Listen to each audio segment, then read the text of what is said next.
Wow, is this ever a little bit of a different time? You are on Hammer Away. This is Viking Stew, and you can see what we've got going on today. We're a little earlier even in the day. Yesterday we were a little later in the day. Today we're a little earlier in the day. And welcome to the Phantasm Ball. This is part one, and I've got a little something for you here from talking about the remastered version. Let's start with this, folks.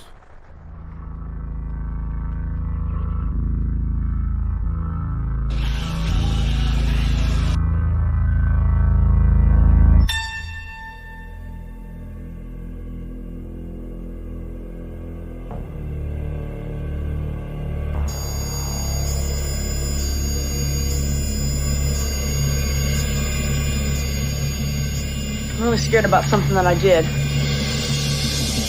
I was messing around up at Morningside Cemetery, and I saw something really scary.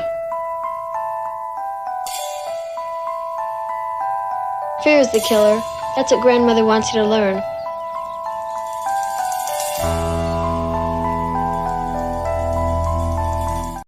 All right, let's hold there. There's my brother. What's up, Stuart? How you doing? How you doing, Stu?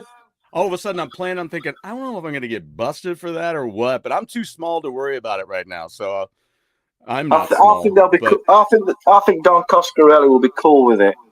Oh man, I just that was for the remaster that's come out. You know what I found today? I found out that there was, for those who might just want to slightly invest in some of the films, they have 1 and 2 came out a while back, and then let me see if I can get some of these in here, because I got a bunch of photos and things, but some of them I have to switch over to a different size now. And anyway, but you have all of them. There is, today we're talking about the first one, and there are 5 total. And you have that whole box set. We looked at it before. Show me what that is. And what a wonderful shirt, dude. Where'd you get your shirt? I got this online. I forgot. I think it's monster.com or somewhere. Oh, okay, cool. I've got this one. I've got a T-shirt with the first movie poster on. Yeah. I love this one. It's got like writing down the arms and pictures of the tour man on it. And I love those, man. Those are great. So the Blu-ray box set that came out, God, I don't know how many years ago this is now, looks something like this. Really nice box. So you get all the movies in there on the Blu-ray, and you also get inside, you get a sphere as well. You get one of those bad babies in there. Just a great Christmas decoration if you want to use it. Silver balls. Ripping your brain out. Spitting your brain upon the floor. So the box set's really good. You get a little book with it as well. That kind of details all the making of the movies. Now, there's a lot of notes by the directors and the director, a guy called Don Coscarelli, and the actors. Really nice bit of kit, as we'd say. Man, and I was just talking with Stuart before we got started, and I'm like, dude, we are going to start our own 2-man campaign here to try to get Don on the show. If we could get anybody from the movie, but I'd love to get Don. He wrote and directed it, right? He did. This book, which is written by Don Coscarelli, the director, it's called True Indie. And it's all about his experiences as being. He was a young guy when he did the first Phantasm movie back in 1970. I want to say 78, 79. Yes, 78, released in 78. And when he first, this book tells you about the trouble he had getting the money together, why there's no famous actors in it, basically because they're all people he knew and he'd worked with before. Prior to Phantasm, he did a movie called The Magnificent Kenny, something like that, which featured the main actor, the guy who plays Mikey. Yeah, Michael Baldwin. Michael Baldwin. We Yeah. were talking about that earlier too. Two of the cast, their name is the same from the movie to reality. It's Michael Baldwin plays Mike, and Reggie Bannister plays Reggie. Keeps it nice and simple. Reggie Keeps the it ice cream simple. man. Reggie, yeah. And I also got on vinyl. I got when it came out. I got the Phantasm soundtrack. Beautiful. Really, really, really, really nice. I think there's quite a few. If you look online, there's quite a few metal bands that have covered the Phantasm soundtrack. Really? It's a great little riff. All that. It's great. It's a great riff to play. You're right. You're right. Yeah, spoofed up, that would kick ass. Yeah. There's quite a few. I think somebody creeping like out. Slayer, or it might be somebody like Exodus, or somebody's covered it. I know that. Interesting. Let me look that up real quick. I mean, it's worth knowing. I mean, let me see if I should just go to frickin' YouTube and check it out. Quite a few bands have kind of covered it. I know Reggie, the guy who played Reggie, I've got a sign. I'm really sad. I do apologise, but I've got a signed picture of Reggie as well. Don't you think it was 1970? So they were making it in 78. What would have been so rough about talking to Van Halen about using the ice cream man during that scene? Oh, that's great. But the song that they do, is it Missing You at Midnight? The song where they sat on the porch. Yeah. And they're playing guitar. Reggie's playing guitar. It's a great little tune. It's a great little tune, and you can find lots of clips on YouTube of Mr. Is it Thornby? Yeah. Bill Thornby. Yeah. Playing Thornbury, guitar. Yeah, playing guitar and singing it. And he's still got a great little voice, and it's just a great little song. It's a good song. Well, there's a guy. Let's see, Phantasm metal cover. Let's see. There's a really cool piece of artwork here for a band called what the frick is it called? Is it Unisector, or I don't know. It's got a really cool font that I can't read. Don't you love cool fonts you can't read? Yeah, a lot of death metal bands have unreadable. It's a thing, isn't it? They all got like spidery writing, and even when they spoof that style and do like a Taylor Swift version, I'm like, wait, what's that say? I'm like, oh, it says Taylor Swift. Okay. And then there's one by Mega Raptor. Well, that's a good name. I like that name. Okay. Yeah, I know, right? Isn't that cool? Mega Raptor. Then there's let's see what else we got here. Yeah, I don't know. There's yeah. Anyway, there's a whole bunch of them on here though. I'll have to check those out. That's pretty cool. In the second movie, in Phantasm 2, Reggie wrote the music. He wrote the score for the final song as the credits are playing, and wow.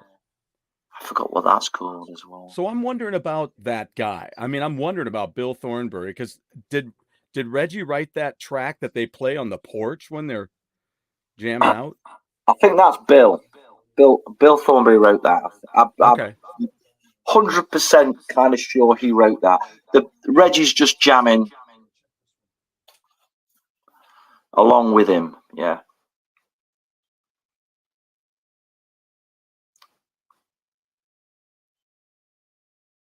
Yeah. You're there. You've not frozen, have you? Boy. That's really creeping me out now, because you're kind of frozen on my screen. No!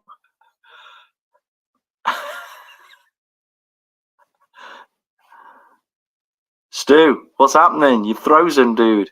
You're frozen. Man.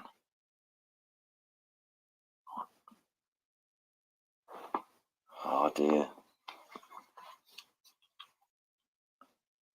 Stu, come back. Come back, Stu. Stu! I cannot hear you.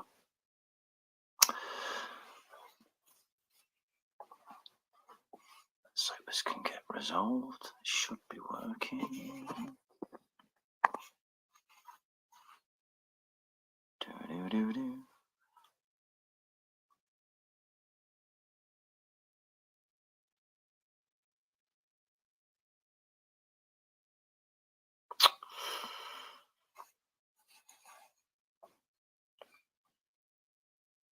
Come on, Stu. Where are you?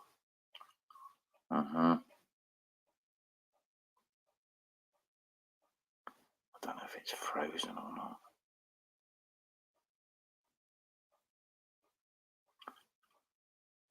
Dude, where are you, dude? Where are you?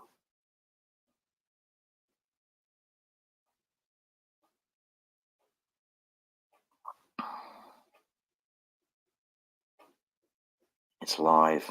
And we have dead time. This is terrible. Don't mess with the tall man. That's what we're learning. Don't mess with the tall man.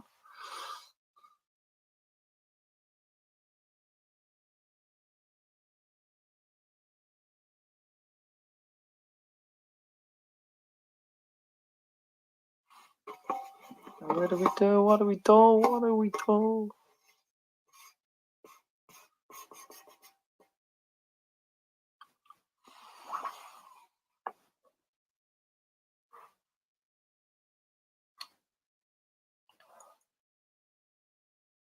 Right. I do hope Stu's out there and he's cut me off this end, because if this is just me staring into a camera, I do apologise. All the way from the UK.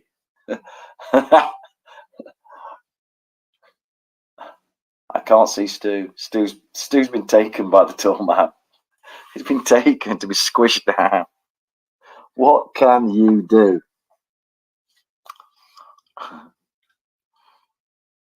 Okay.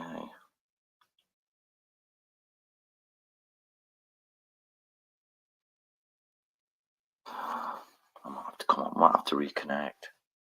I might have to start again, dude. Hey. He's back. Hey, you're back. You're still there. I'm still here. Oh, thank God.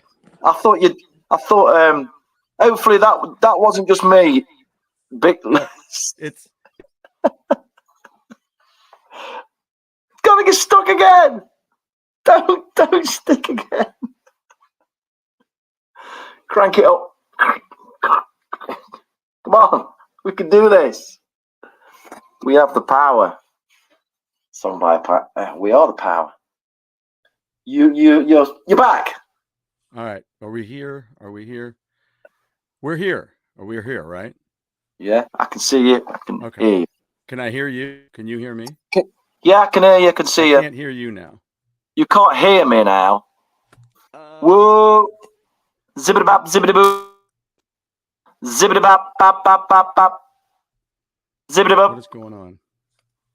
I haven't touched anything. 1, 2. I can hear you and I can see you. Yeah, no sound. Why is that? Wait a minute. I have an idea. What? Okay. Sound output. My mics are on. I haven't touched anything, so. Speakers. 1, 2. Can you hear? Can you hear me? I can hear and see you. Yeah, I can hear you. Yeah. I can't hear you. Okay, which is weird. You want to pop out and pop back in? What, sign back in? Yeah, I'll pop out. I'll leave and come back. Pop out and come back in. Yeah, I'm sorry, folks. I'm having work done on the house. It's getting a little crazy. Hopefully, I can edit all this out later. But being live, it's a weird thing. I appreciate you hanging tight.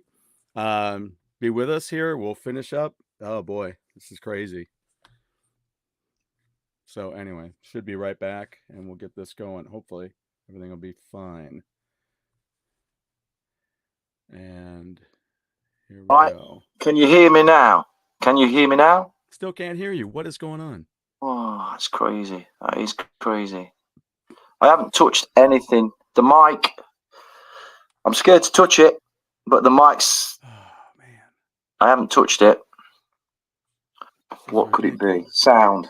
1 2 2 2 2 2 1 1 1. Just try that. So yeah. 1 2. No. Why is that? Shit. I haven't touched a thing. I'm just wondering if we should just hang on. Yeah. Stay put. Let me try something again. This is ridiculous. And then I'm gonna throw myself all off. But let me try it. We'll see what happens. Hold on.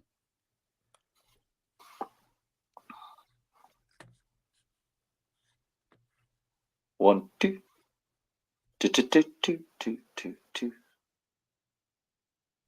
2 2 2 2.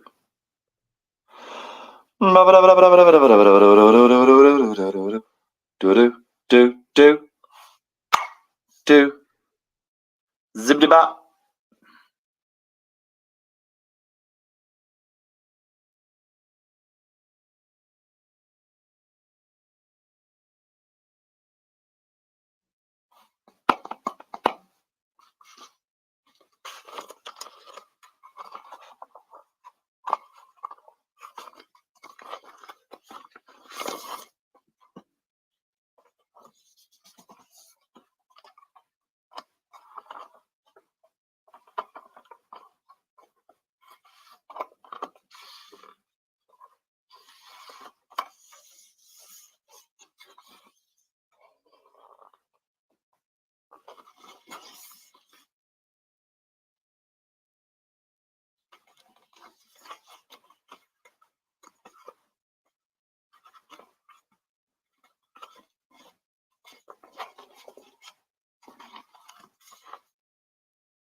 I can hear you now.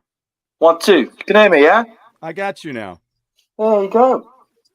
I have no clue how this is all gonna look when it comes out in the wash, but there's nothing like a good hard reboot and knowing that you've had to do that before, and then you just come back and I've got you now.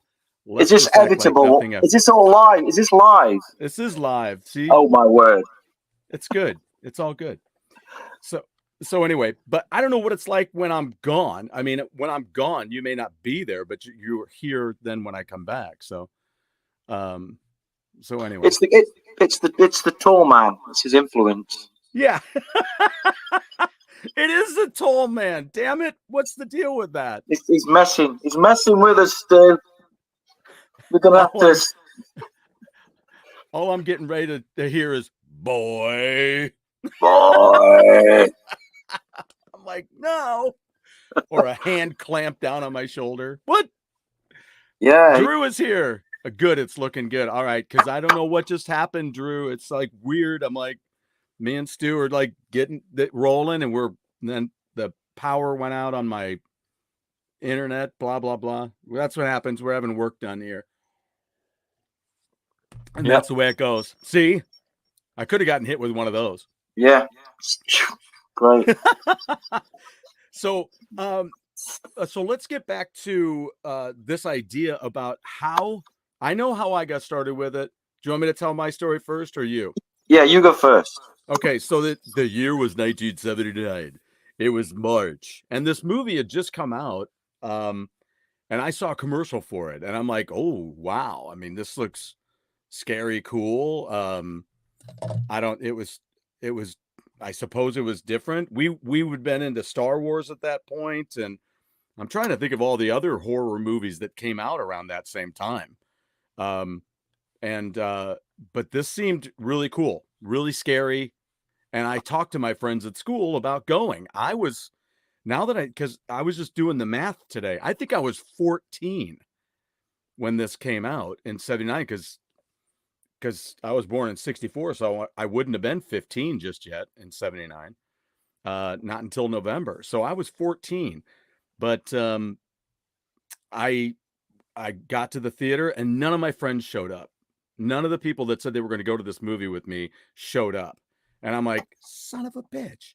So I'm sitting there. I'll see if I can get in. And because it was rated R. I'm like, I don't know. I'll see what happens. So I go up to buy a ticket. They let me in. They didn't even ask. They just were like, okay.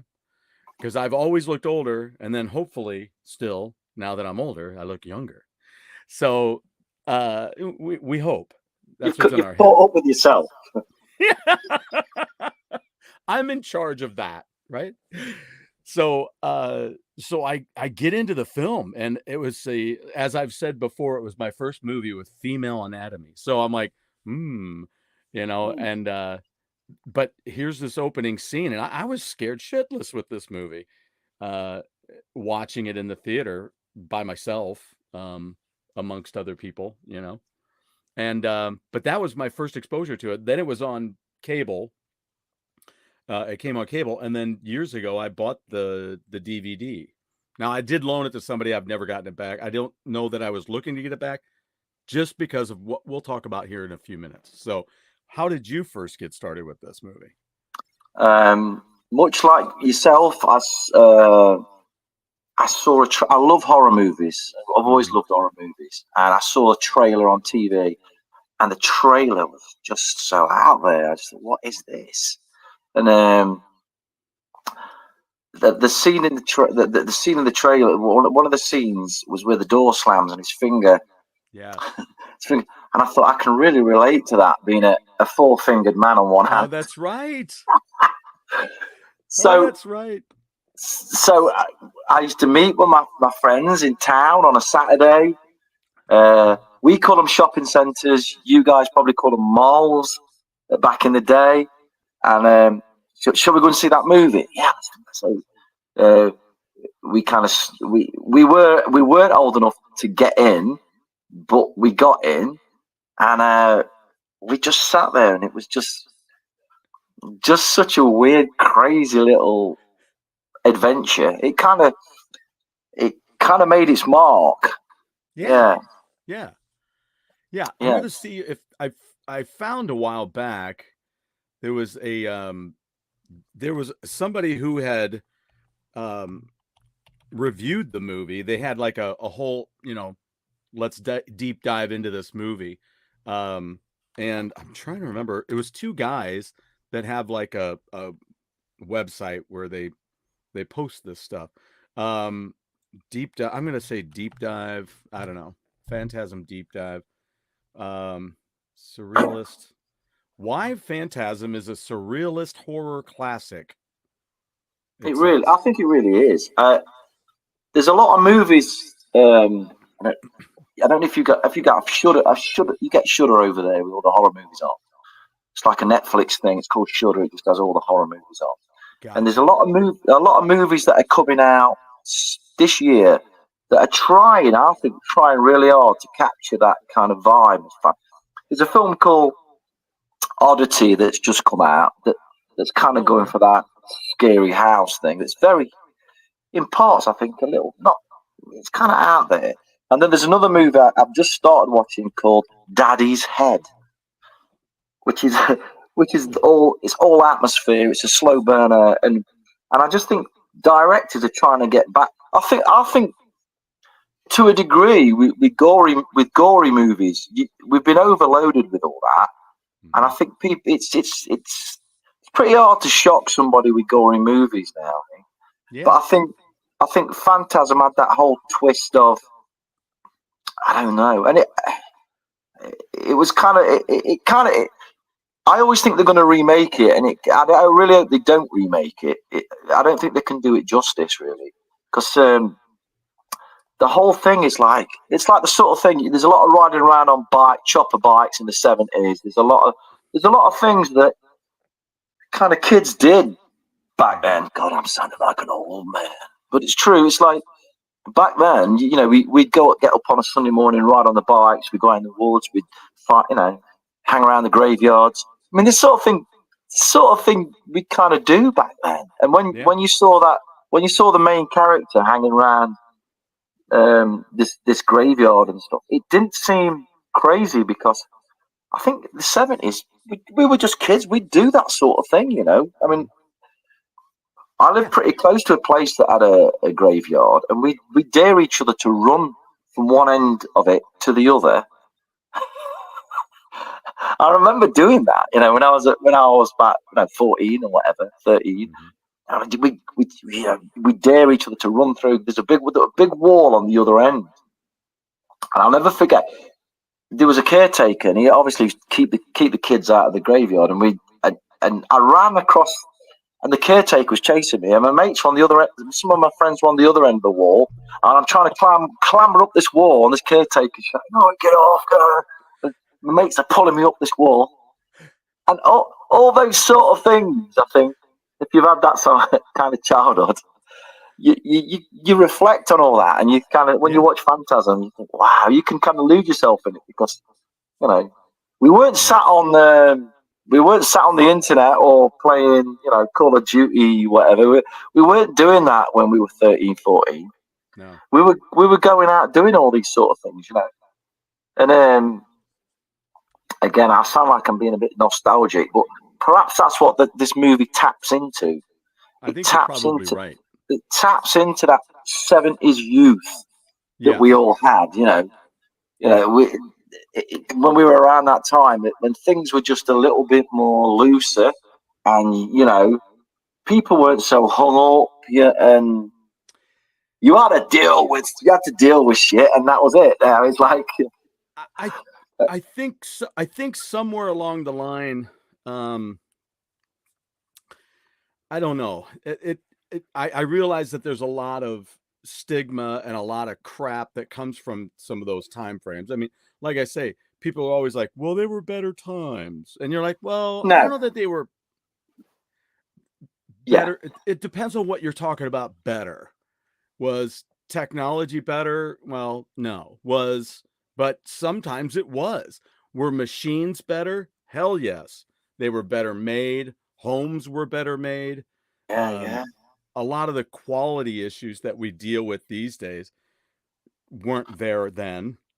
And I think your imagination was your own imagination was a big tool, I think. And yes, you had to kind of use that, yes. I mean, God knows where we're going to be. We kind of were slightly off track, but if you imagine AI in 10 years' time, you'll just be able to type in Phantasm-esque movie, and there it'll be. Yes, we're kind of going in a strange direction. But the point being, I think what Phantasm does is it taps into the whole mystery of being a kid. It taps into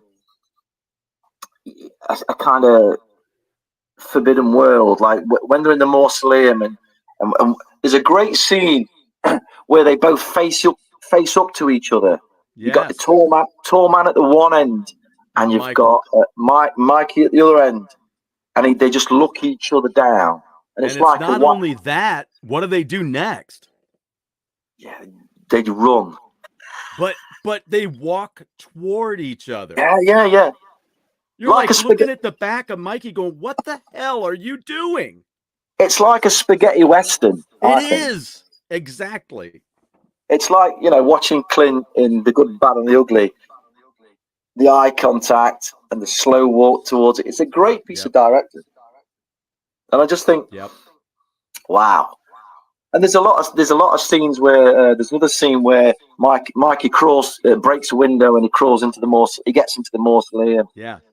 And things, it is a childhood kind of adventure that gets out of hand. And I don't know. I find it. It's a great place to visit, and all of the movies, although they're all totally different, I think. But the idea that one finishes and the next one kind of starts, they don't spoon feed you. It's like, if you haven't seen the other ones, mate, then I know I'm dying to do this because I didn't know that they made 4 more. I think I knew, that there was a 2 and maybe a 3, but I didn't know that they went through 4 more. But I'm eager to get to the second one because, somebody's like, I'm like, okay, so let's back up a skosh. Yeah, So you got a kid, you got my favorite thing, dude, is I was just telling my friend about this the other day because this is kind of how he and I met, was he was at a local college here, and he went in there for film. And so then he had to do for his senior projects, he had to do a couple of films. He had to do a short that was, I mean, very short, like 2 minutes or something like that. And then he had to do one that was like 20 to 25 minutes, right? So I'm in both of his films. I was in somebody else's short film too. But I'm like, this is like, you showed the book, the indie book earlier. I mean, the opening scene is the funeral home, and then there's a murder, and there's then the next day it's it's a buddy of these two guys. Well, one guy steps into this frame. Hey, Jody. Hey, how you doing? I'm like, what? How do they just walk into the scene? It's fine. I'm not saying that's horrid. You have to go into this film with you just have to go into it wanting to see something new, something different. You also want to have to go in with that Evil Dead kind of feeling. It's not serious. It's not a weird. Documentary. He does say in his book, when he talks about the way he made Phantasm in the kind of guerrilla filmmaking way that he did, very low budget, the way he shot it and everything. It was kind of, he just wanted people to connect with the characters, so he'd do things like that. He'd just have the faces talking to each other. It's a movie. It is, as we'd say over here in the UK, it's a bit of a Marmite movie. You either love it or you hate it. You have Mark. You either love it or you really hate it. It's one of those kind of things. It's you get it or you don't. It's not going to wow you with it. It's Oscar nominations for acting, or it's not going to blow you away with the special effects. Although some of them, for the time, I think are really good. I think so. There's on the vinyl. It opens out, and you get the red planet. There it is. And you get the little dwarves, kind of all pushing whatever, the little squashed people. The Jawa wannabes. When you got the Phantasm action, when you got the tall man action figure, that guy there. Oh yeah, man. You also got his mate, the little Jawa guy. See. Do you think when they were starting to figure those out, did the guy who was presenting that cut off part of his sock and use it as the outfit for the like the guy had to do at Kenner when he was putting together the Star Wars things, and he had to do a Jawa outfit, and he cut up part of his dirty sock because he was in this last minutes before a presentation. I know the tall man kind of figure thing. I mean, I got it. Mine's got a leg missing now for some reason. I don't know why. But they weren't easy to get. It's what was it? Todd McFarlane. It's a McFarlane. The guy who does comic books. He did a range of like horror things, and I think that was one of them. That's cool. That's cool. Well, they so it goes on that these two boys have lost their parents prior. Now here they've lost a friend, and now they start investigating what's going on, and then because the kid goes and then gets freaked out because like you said, he's riding his motorcycle through the cemetery and he falls because there's a supernatural explosion which kicks him off his bike, and then he's looking around, and then he hears all these noises, right? And then they're hiding, and he's like, what is going on here? So he keeps hearing noises and seeing figures darting behind things, and he's starting to freak out. And then he freaks out because the tall man picks up their friend's casket and puts it in the back of the hearse by himself. So now he's like, what the hell? In the meantime, the brother's trying to figure out what's going on and just trying to make sense of what's happened. They're sad that their friend is dead and everything. So then it goes from there and they start doing a little more research, but in the meantime, they're running into pitfalls like the tall man chasing after them, and the kid gets chased down in the mortuary and then slams the door shut. And don't you love that? The fingers just tapping on the wall. Yeah, the finger, yeah, and he picks the finger up and takes it home for proof. He knifes all 4 fingers off, which then I'm gonna drop in a bunch of these too. Let me grab these real quick. I know I'll tell you a bunch of photos. Another thing where I think Phantasm was quite innovative was the use of, like you were saying, the use of sound. Yes, it's like Evil Dead's pretty much the first Evil Dead started that as well, like different kinds of camera shots and the way the demons sounded like you were playing a record backwards or something. They had that really weird sound, right? And I think the Phantasm, when you watch it now, some of the sounds in it, it's quite interesting. It's actually quite interesting. You think, well, that's quite innovative for 1978, you know? Yeah, and I wonder what the where the sounds came from. Now here's what I knew as. Let me see here. Where did it go? Where is that? I put in some photos here. Here's this disc. No, this is something. Have you ever seen this? Women of Phantasm? No, I've not seen it. The documentary with balls. Crestline Creative Arts Foundation project. Yeah, so it's the main lady in it, who the tall man kind of turns into a lady, which is quite strange at a point. Yeah, that's really weird, man. That's kind of weird. That's really weird. The lady is known as the Lady in Lavender. Yeah.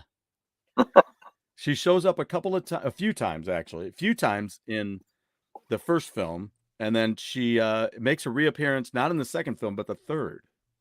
Yeah, correct. And she's in the last one as well. Oh, is she? Okay, cool. She's in the last one, and I think a scene in the last one, without giving anything away, it's probably the best scene in the movie. We have different covers that came out for this film when it came to DVD or in a poster. I don't know why this other poster didn't show up. They also had this version as well. Yeah. Then this is some newer artwork that they had done, because it's got the new logo that they've been using. I think the guy who played the tall man, Angus Scrim. What a name, man! That's awesome. That is. I think he's going for the Boris Karloff kind of thing with a name. Yes. Yeah, I'm not sure, but I think he was an English guy. I'm not sure. I think I read something about him being originally from England. I'd love to read a little bit of. Well, maybe it's because I just. Oh, sugar! I didn't mean to do it that. I meant to do this. I don't know if it's because I think I took the thing down a little bit. I'm like, I'd like to read some of this, but it's too small. But I think it's because I'd done that earlier myself. And like I say, it's I'm going to pull up. Let's see here. I got some more of these. Here's a couple of shots from the film. There's the ball in action. Slicing in. And here's the ball, what it does afterwards. Hi. Some blood I'd like to take out. Yep, suck that brain out. He was making a deposit. There's the artwork. That's actually from the second movie, but I thought it was a great shot of him with that silver ball in the front. Now, the funny thing about the silver ball, there you go. There's a collectible piece. That's like what you have, right? Yeah, in the box, the Blu-ray box set, you do get a sphere in there. Little one. Did you say you'd not seen the second movie? Right. You're going to enjoy that. It's really There's another poster that came out. Yeah, that's the first. If this one doesn't scare you, you're already dead. You're already dead. Why would you care about being scared? You should be dead. Damn it. It seems I'm already dead. Here's the cast here. There with the director there. Mike's looking at the director there, Don. And then you got Bill there in the middle and Kathy there, who plays the alter ego kind of. Kathy Lancaster. Look, that doesn't, this doesn't even look like Scrim there at the end because he's smiling. He's smiling, yeah. You're not used to that. No, I'm like, it threw me off. Here's a scene with the three guys. That's Jody there, who's played by Bill, Reggie by Reggie, and Mike as Mike. And they're walking through. This is towards the end, right where they're starting to get to the mystery of what's going on. But still, we get the mystery. We don't know what that is. Now, this is a shot from the movie, which is based off of that photo that you have that's autographed. Yeah, it's a scene where the tall man's walking through town, and Reggie opens the back of his ice cream truck to reveal, for some reason, that the tall man. You're not sure whether he loves the cold or he hates the cold, but his expression changes. Yeah, he kind of breathes it in. It's like, I like it cold. You like it cold. Now here's where he's riding through, and his bike gives out. It just stops working in the middle of this field, in the middle of this cemetery. And when you watch that and you realize that guy's riding around on that bike in that graveyard, there's no stuntman. It's actually him, isn't it? It's actually him. Yeah, it's actually him. And I'm thinking, in the modern world, would they let a 15-year-old kid ride around on a motorbike in a graveyard? I'm not sure. That is when you know that things were different back then. Yeah, nobody even thought about it. It was, you're like, yeah, that's different. Now, here's a weird part, too. So we've talked about the finger. Now, I thought I had a shot of him in the place, and maybe this is it. No, that's when he's grabbed him later. Here it is. There it is. He's looking at the fingers on the floor. He's just chopped him off. Now, you know what the dumb thing is, though, Stuart? He leaves that knife stuck in the floor. How the hell did he stick that in the floor? Oh, yeah. It's like cement. Why he stuck it in the floor, I don't know, but he doesn't take it with him.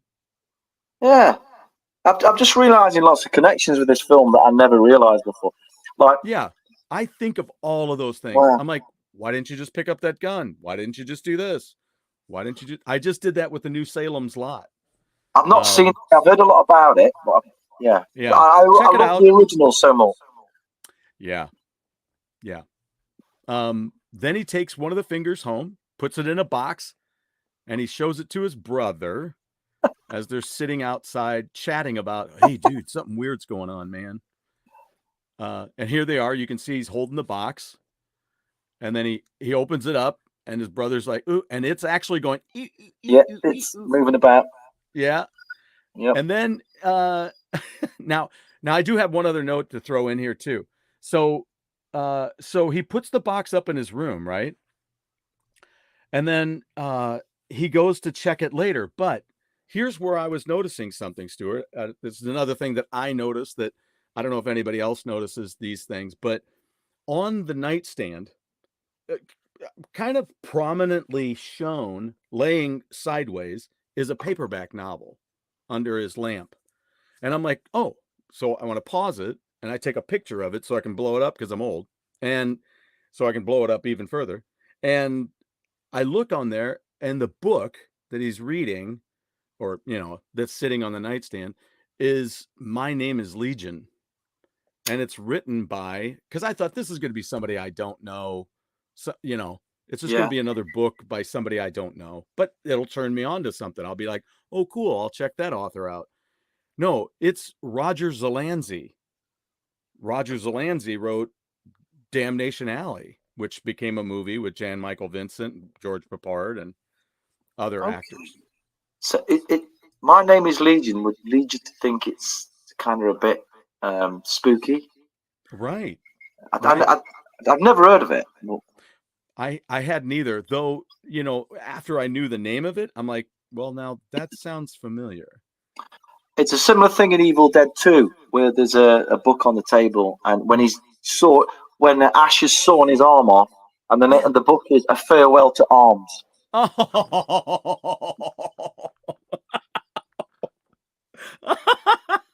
Perfect. So I guess that's kind of, this is supposed to be a legion of beings, I guess. So he's like the head of this legion of beings. Yeah. But there's yeah. So anyway, that's it. But then he opens the box, and what in the hell is that? It's the worst effect ever. It's the Muppets. It is a evil Muppet fly, is what it is. Because it makes the same noise as a fly. But when they kind of grab it in his coat, and they both do, and it's all kind of overacted. But it's done quite well, really. I think it's done quite well. I can't believe, I watched it as a kid and never thought, well, that's lame. That's really bad. I didn't even think. I just thought, wow. I don't know. I mean, it worked. He goes out, and I really would love to read about that part in a making of thing to talk about how that was filmed and how they did that, because I don't know if it's almost as if, I don't know, because I mean it's like something was pulling that. Yeah, they had to figure out something that would pull it this way and that, because they weren't just pushing it this way and that. It was like they were being pulled. It kind of made it work. I don't know. It just worked. I don't know. It does work. Don't know why. It does. And then he passes it off to his older brother, so he's got it in his jacket, and then because remember, it goes like this. Yeah, through his hair. And then Reggie, are you a big ass bug, or are you a hairstylist? I don't know. What is it? And then Reggie falls, kind of walks in, and Reggie gets involved. Yes. Oh, well, look at that. F in art. That would be a thought. Welcome. Yeah. Oh man. So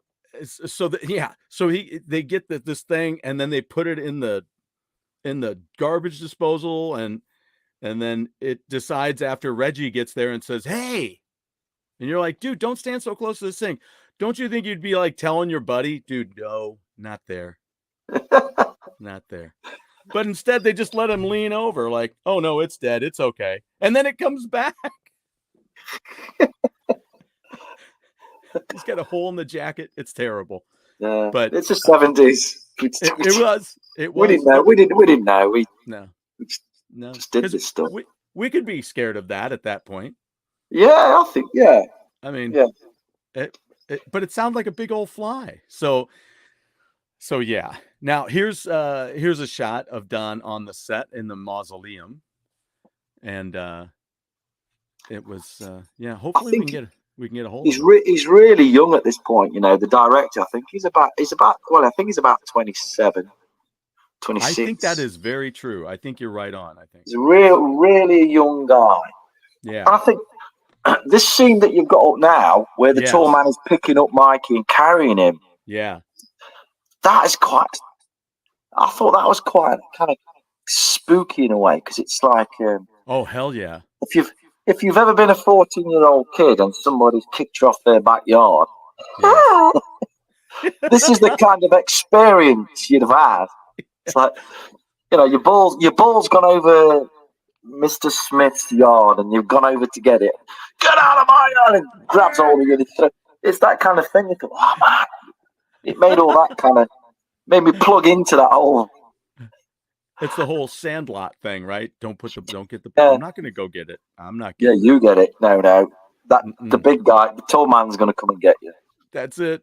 And then he does like he ends up kind of getting away. But you were mentioning about the scene. So what I want to get to here, and we can wrap up with this here in a few minutes. But then you're going to get into this thing where he goes and sees his friend. What's his friend's name? Is it Julie?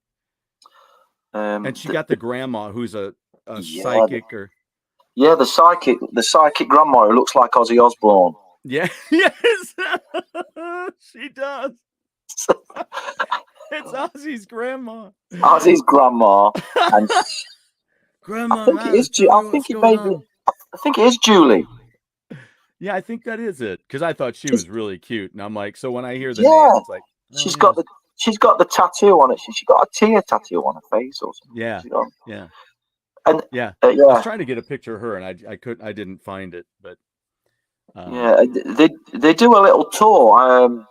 Like I say, I was in San Francisco about 3 years ago, and they do a little tour where you can go around some of the places that was filmed in Phantasm.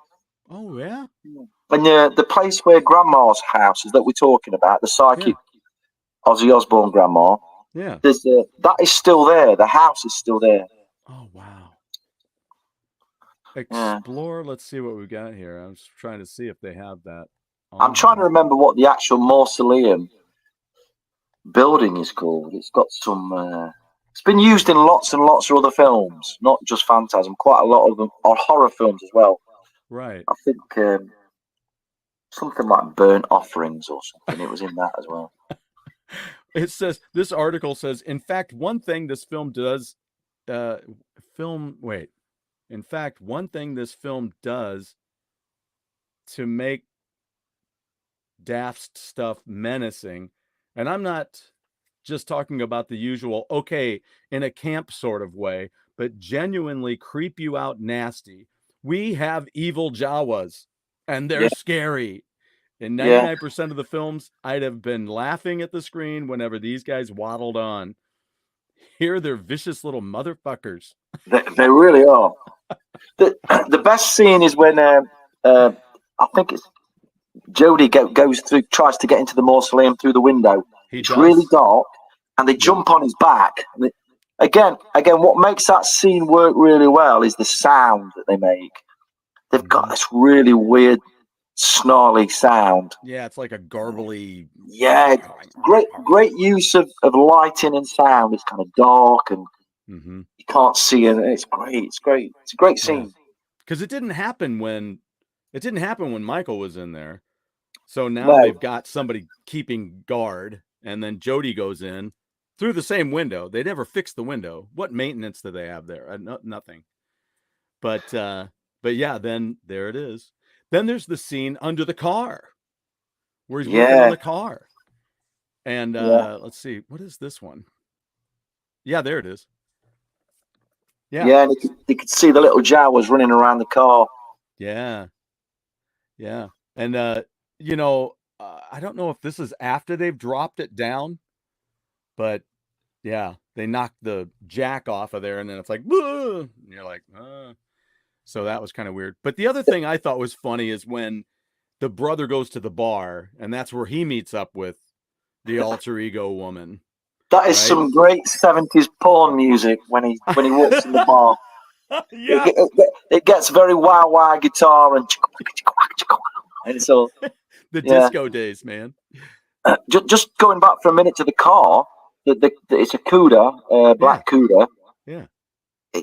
They still don't know what happened to the original. The one in the second's a different car, but it's got quite a following the Phantasm car. Wow. They did a collectible thing where you could get the black Cuda car, but really? Do you think that they kind of modeled the car that was in Supernatural after that? I've never seen Supernatural. What? No, I've never caught up on that one. Oh, definitely watch the first season at least. I mean, if you have a way to do that, watch the first season. Yeah, because it was supposed to be an arc of 5 seasons, and then they stretched it to like 9 or 10 or more, maybe 11. And you're like, I stopped watching. I got done. I was disinterested. Yeah. Someday I might go through it, but definitely the first few seasons are really good because that was within its original arc. And so is there a black Cuda in Supernatural? That's what I'm wondering. Is that what that was? I was wondering what that was because they do look so much alike. I think that because I'm thinking it was a Charger, and I'm not sure. Car in Supernatural. Let's see what it says. It's got quite a following, the Phantasm car. Oh, it's an Impala SS. Yeah. It's a 66 or 67. Sorry.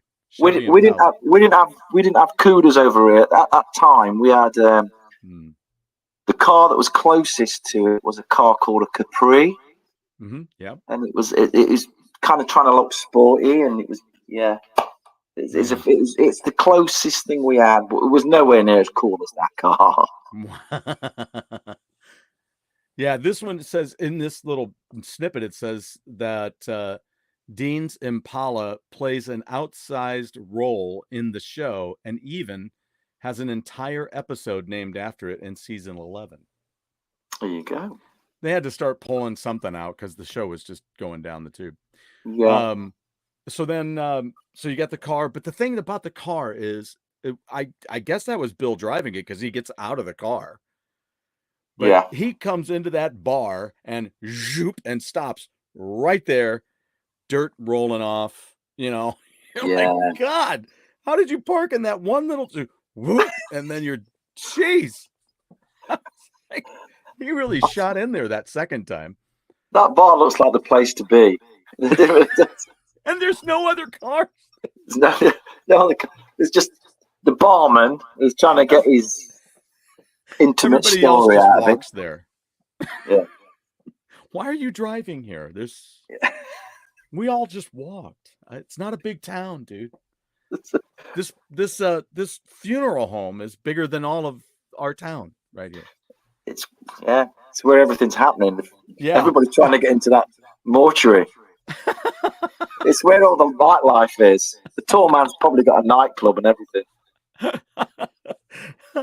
Oh, that gal's just keeping everybody busy.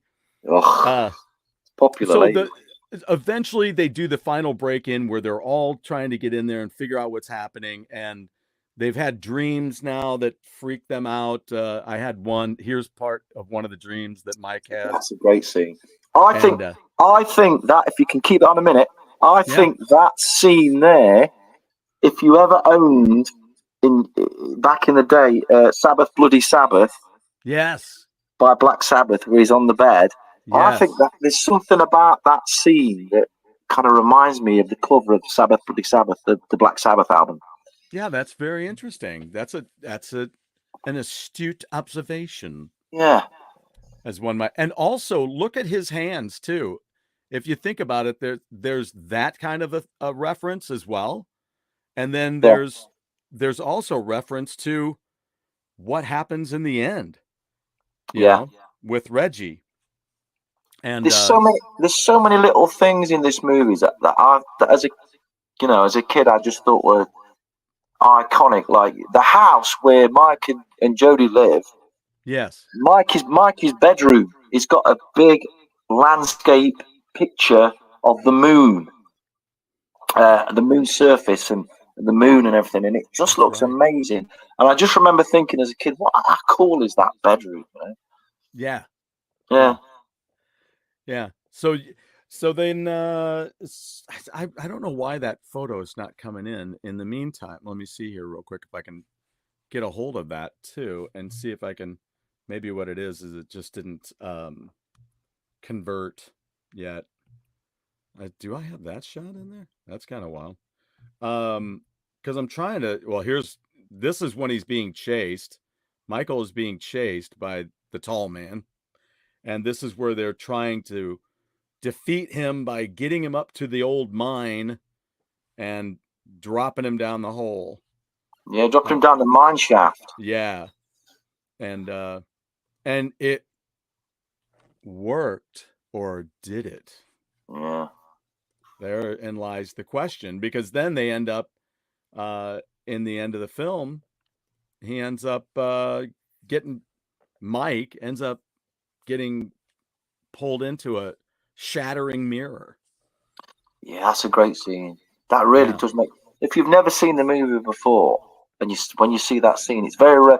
It gives you a real good jump scare much like the first Friday the 13th when Jason jumps out of the water at the end. And when at the end of Nightmare on Elm Street, where they get sucked into the little hole in the door. Now, why wasn't that door just full of blood? Come on.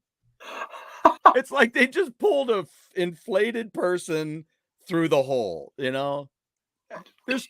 They would have just exploded and just ripped apart. And just... No CGI, though. No CGI. Nope. No, we had to do it. We had to do it back in the day. If you could imagine it, we had to come do it and find ways around things. I couldn't believe that when I saw that happen. I'm like, are you kidding me right now? It's not even gonna, you're not getting nothing, no ripping everything apart. Just nope. You got sucked right on in there. It's just like a spaghetti noodle. Like, yep. Even spaghetti noodles leave more of a mess on your mouth than that did. Yep. You know. Who am I? Who am I? I don't see this one shot that I'm looking for. But I did find that original poster. That's the original artwork poster. Yeah. If you just hold on a minute, just a second, just to prove it's in here somewhere. Also, what I'm trying to figure out here. So you can see the tall man there in the middle. You see Michael. This is Michael falling in his dream. And then you've got the evil Jawas in the background. And then of course the ball, but I don't know what this face is supposed to be over here. There you go. That's it. Let me get this off of here. I've got that T-shirt with the first movie, just to prove how sad I am. And I've also got this one that I like. It's like I love that. It's like Batman. The Batman thing, but it's got the tall man. It's the tall man. It's no pathetic than me getting all my Iron Maiden shirts. I mean, that's. I'm on a hiatus for band shirts now. I figure all I'm doing is giving my son stuff to sell when I'm dead. So there you go. I'm going to spend the money instead. One of these days, I'm just going to sell it all and just do a whole big trip and just do, trip around the world. I don't think I'm going to live long enough to wear all the T-shirts I've got. I just don't think I am. It's like no. There's a few I've got a good emotional kind of connection with, and some T-shirts I just think, why did I do that? Right. Well, you could always have like multiple outfit changes. Do a share thing at a concert. Yeah. I mean, with the band, I do like. I'm not bringing it around to the band, but no, it's okay. I do like the showbiz angle of performance. I do like all that. I will wear some pretty whacked out stuff because I just think putting on a show is an important part. It is an important part of a performance. Yeah. Getting up there and giving people something to look at, I suppose. Hell yeah. That's why I wear a kilt to most of mine. Yeah, a kilt. I wore a I don't know what it was. It was like a one-piece catsuit thing. And the whole idea.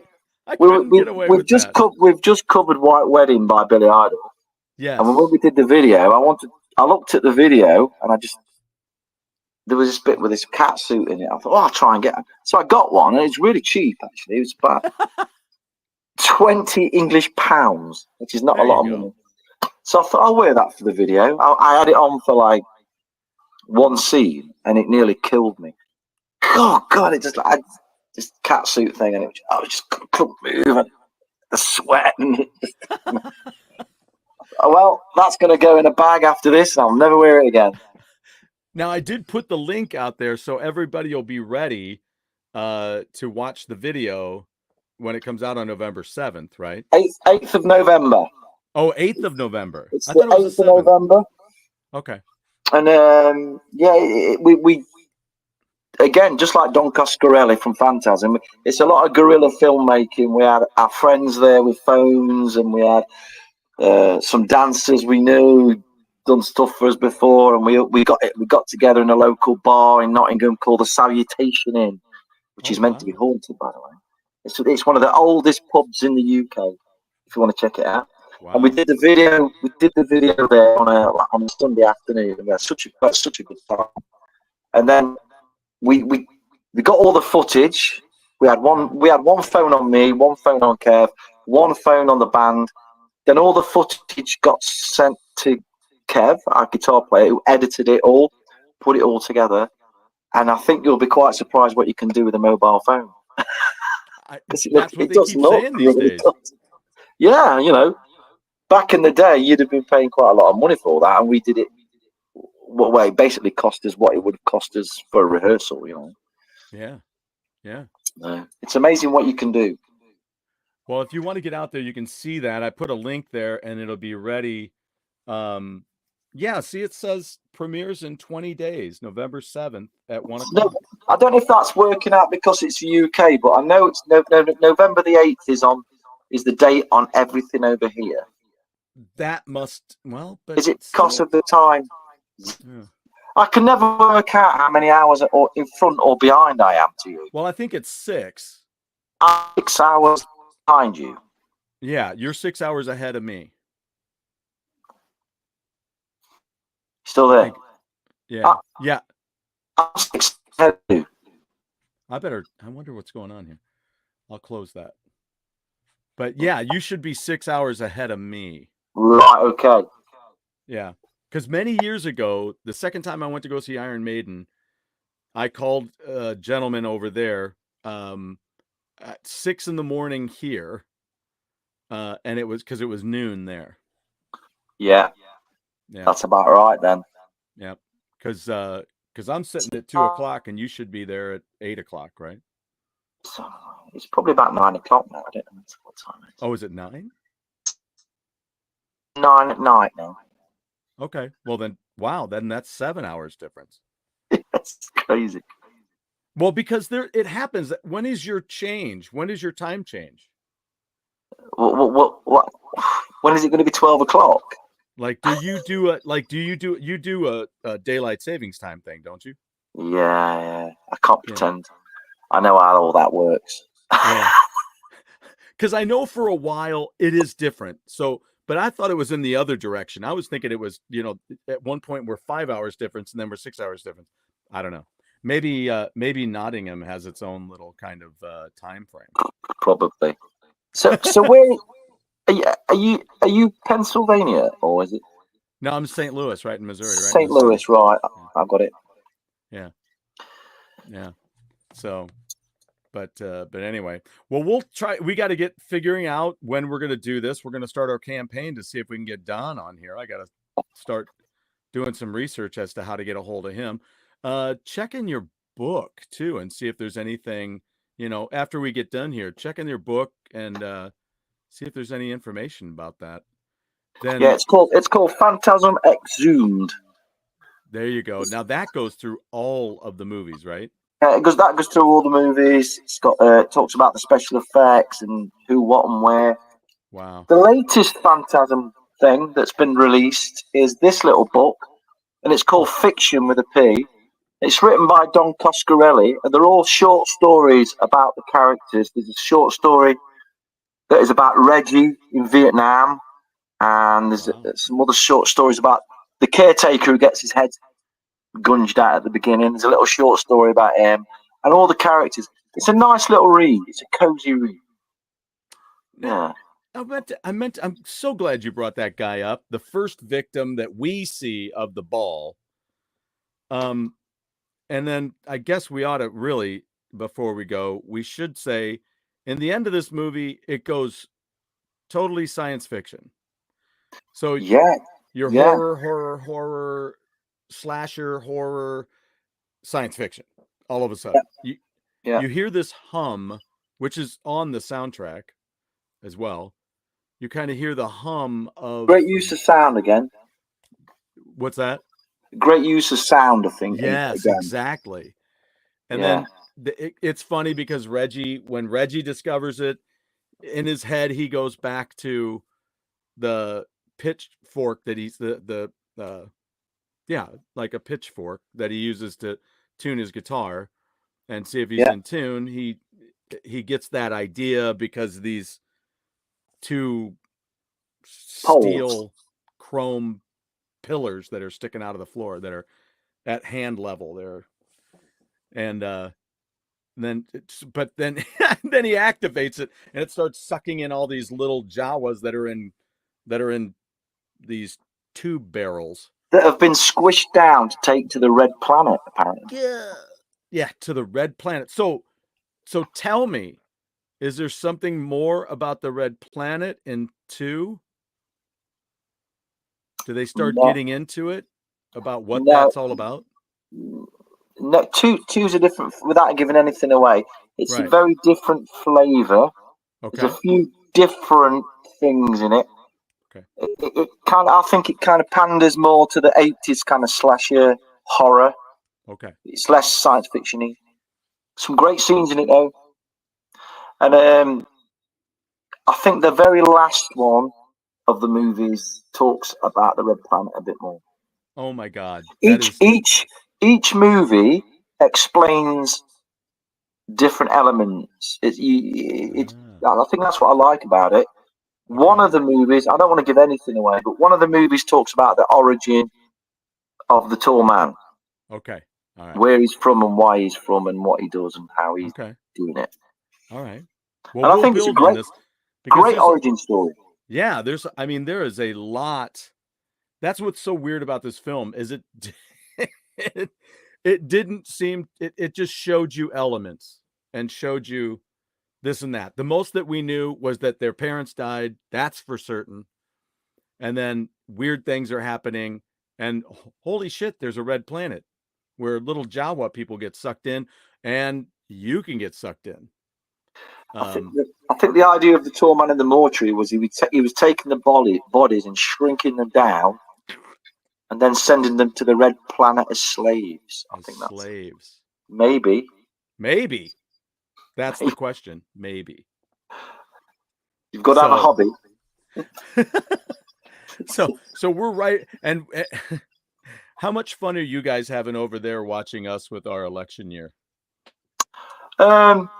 It's very interesting. I'm not going to talk politics because I'm not either. I just think on the whole, I have never. I mean, American politics really. I've kind of.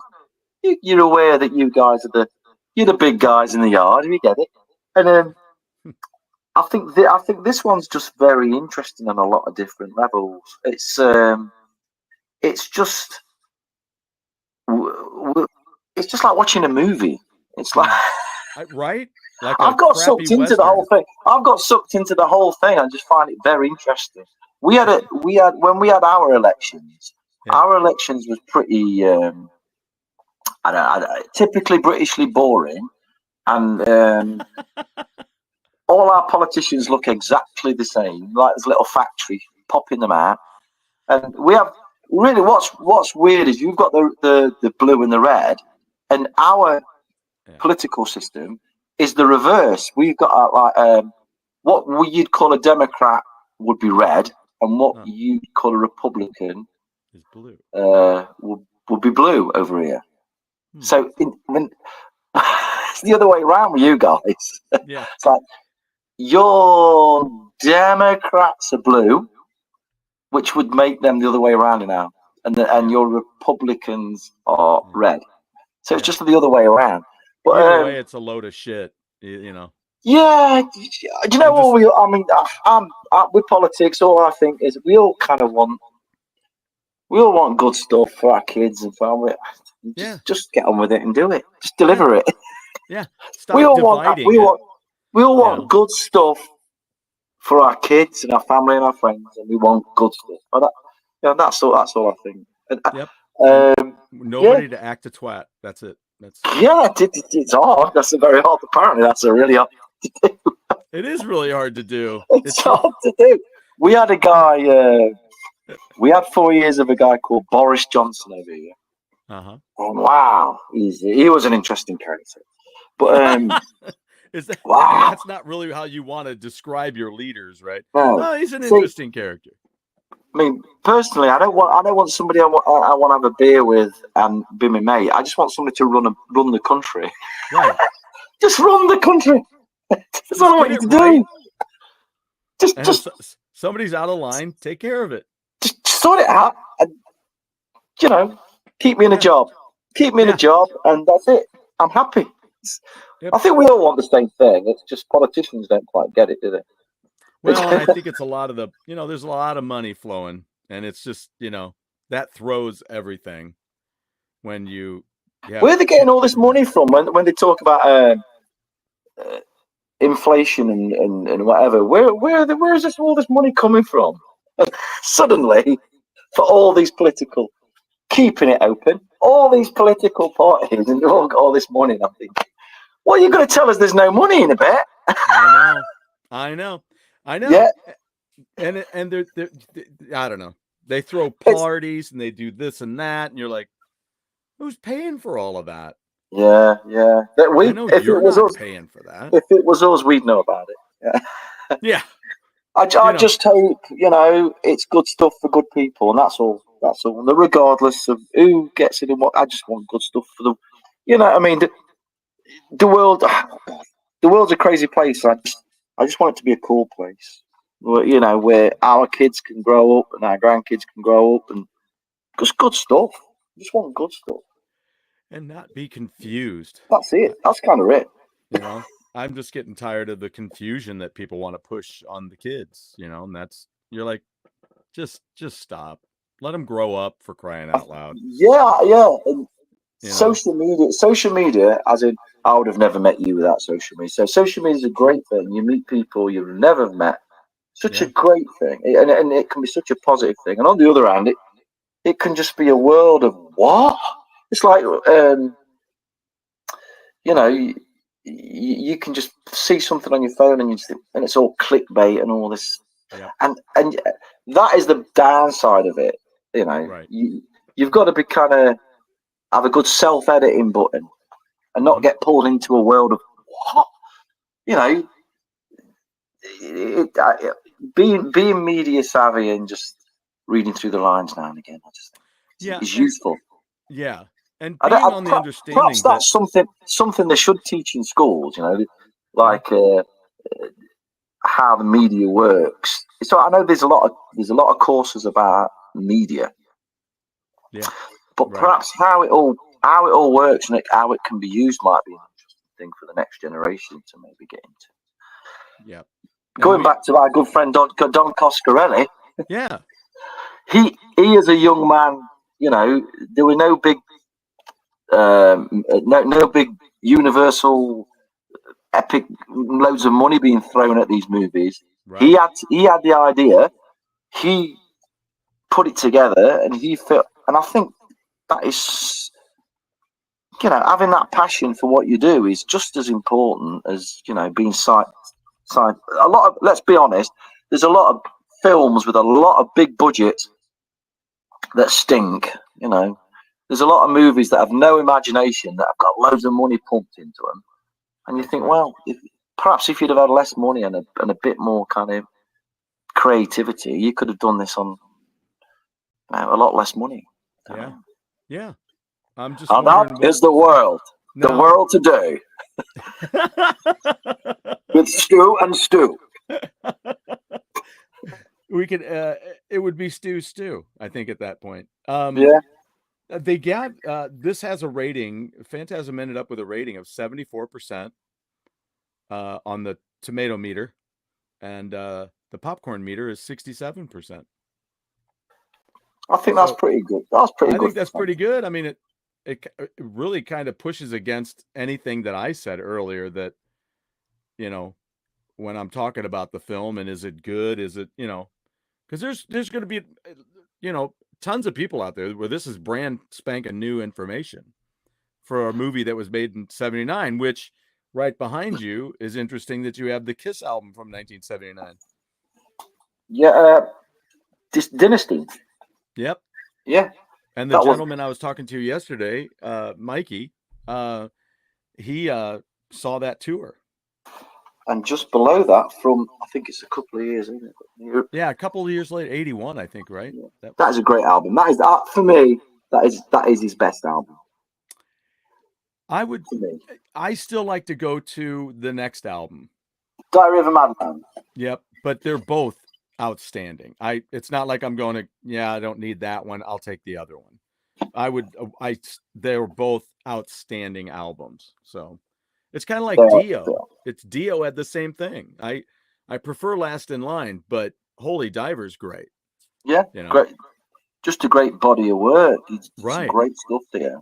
Yeah, to have a freshman album like that, and then have your sophomore album be as kick-ass and better, in my opinion. Even in hell, what an album that was! That's a great album. Yeah. So, what can you say? Good era for music as well. We talk about 78, 79, 80s. You forget what from 78, from the Phantasm movie to like Diary of a Madman's what 3 or 4 years. Oh, I think it's only 2. So you think of no, you're right. I see what you're saying. No, I think it's 3 years. 3 years, and all that stuff is kicking off. Yeah. Wow. Yeah. What a great time for music, really. Yeah. Wow. Because isn't it the same year that Phantasm came out was Halloween, right? Or was that 78? What the Halloween the band? No, Halloween the movie. Oh. I think Halloween might have been a little bit earlier. Because I was thinking it was 78 or 79. Halloween might be a little bit earlier. That might 78. Yeah, 78. Same year. Yeah, the year they were making Phantasm when Halloween came out. John Carpenter. Now there's a director. See, now I got confused yesterday too when I was talking about him with Mikey, because I was like, what's the movie that he did that came out about the same time as Serpent and the Rainbow? What did he do? Because Serpent and the Rainbow was it Nightbreed? No. John Carpenter. It was the Thing. Let's see. What the hell was it? I just was trying to think of it earlier, and I'm like, I still don't know what it was. Filmography. Let's see. He had Dark Star, Assault on Precinct 13, Halloween, The Fog, Escape from New York, The Thing, Christine, Starman, Big Trouble, Prince of Darkness. Yeah, that's a crazy film. That's the one I was trying to think of yesterday. That's a crazy film. Yeah, because that was crazy. 87. I don't think you ever saw the bad guy in that. He was like, there was some weird thing where you saw their faces looking at the bad guy, but because it was meant to be, the devil or something. And I think you weren't meant to see it, but you saw the people looking at it. Oh, and I forgot Carpenter did They Live. Great film. Wow. And Vampires. I own that. I need to watch that. Vampires is John Bon Jovi in that? He's in the second one. Yeah. And very bad. Yeah. He was not. And I can't blame him. I don't know who directed it, but I can't always blame the actor. There's a reason John Carpenter didn't direct the second one. Yeah. But John Carpenter. They Live is one of those movies that if you watch it now, you think, how can he have been saying all this stuff back then? He's talking about media, and he's talking about a lot of things that are in the news at the minute. The way that we kind of we're manipulated to buy and blah blah. It's a lot of big ideas in it. There's a lot of big crazy ideas in it, and I just think, wow. Yeah. And he was doing this in the 70s. Yeah, and you're like, well, maybe we need to pay a little more attention to some of these things. Yeah. Like when you put the 3D glasses on and you can see all the aliens and things. Absolutely. And Rodney Piper's in it. Yeah, hell yeah. Especially because of that. It's got like a 4-minute fight scene for no apparent reason in it. No, there is the reason, and you just said it. Yeah. That's it, because you got probably that's part of his contract. Yeah, Can't put a wrestler in and not have a part of the fight scene. contract has to be a 4-minute fight scene in it, and I have to wear my kilt. He wore a kilt, just like you. That's it. Both kilt wearers. See? Oh man. All right, brother. Well, let's get it figured out, and we'll do the next one. I'll get out there and watch it and take some notes, and then I'll be ready to do that one soon because we got to wrap this up by Halloween. Yeah, I'll be really interested to hear what you think to Phantasm 2. I'll be really interested. Okay. Well, I'm so eager to see it because now that I've just watched the original again, the other day, I'm like, oh gosh, okay, so I got to figure out what happened and what's going on. So that makes me excited that they started right where the other one ends, right? Yeah, there's lots I can't say. I know there's lots I can't say. I no way can spoil the experience. Excellent. That's perfect. All right, brother. What's up for you coming up next? What's the big thing? Well, our big thing, we've just done the video, filmed the video for Billy Idol's White Wedding, a version we do. And before you say it and everybody says it, we know Wednesday 13 did a version many moons ago. We just wanted to do something was our take and our interpretation of it. So we've done our version. So that's going to be out on the 8th of November. Cool. And we are writing our next album. I've got lots to talk about with that. Absolutely loads to talk about with that one. Very good. And we're gigging tomorrow night. We are in sunny Swindon in the UK. Oh, Swindon. With our good friends, the Gypsy Pistoleros. Oh, sweet. So we'll be hitting the stage with that. We always have a great night with the guys in the band. So we're gigging. We've got lots of live work coming up in November and December. Oh, nice. And then by the end of November, we should be one song. We've got one song to write to finish the album. Wow. Then we've got then we can start talking about it properly, because the new thing's not just going to be another BLiTZ album. There's going to be lots of elements to it. There's going to be, we're really excited about it. There's lots going off, as we say. Outstanding. Well, whenever you're ready to chime in and chat about it, we will. Yeah, I'll be very interested to get your thoughts on when I can just send you the whole thing and just say, crack a beer, put your headphones on, and just soak it in and let me know what you think. Well, the best thing is I know exactly how to do both of those things. So I will have no problems. So, well, good. Well, let's get this rolling, and then we'll be back. Keep your eyes open. I'll be having it posted that Stuart and I will be back together to talk about Phantasm 2. Ooh. So you guys have a good one. Stuart, thank you very much. Appreciate it, brother. Catch you soon, man. All right, man. Hang tight. I'll see you backstage here in just a second.